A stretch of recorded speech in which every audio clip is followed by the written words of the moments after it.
Today, this is Praveen. I'm going to give you a demo of how to use the Inverter Dashboard for in Yatis telematics. After logging in, you will come across the default live dashboard, but you need to go to the Inverter Dashboard, go to Inverter Dashboard, and ask to load all your inverters. So your inverters get loaded. You get a top level overview of the total number of inverters, what is the total generated and generated today, and the total generated over lifetime. We just have one inverter right now. On here you can see the latest status of that inverter, the name, device ID, when it was inverted, battery voltage, yields, and voltages, etc.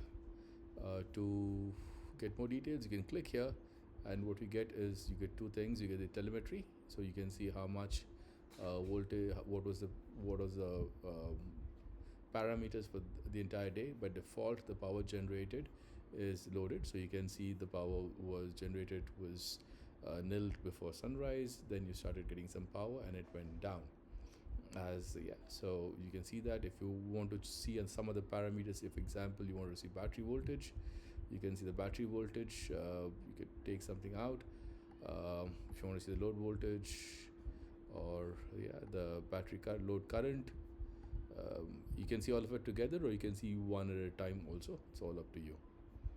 So there's been no load current. We'll go back to power generated, and we have this. In the bottom, what we have is we have the history, the historical generations for the last few days. You can see how much power was generated. You can choose the time, and you can also choose a daily or a weekly or a monthly view. That's it. Thank you.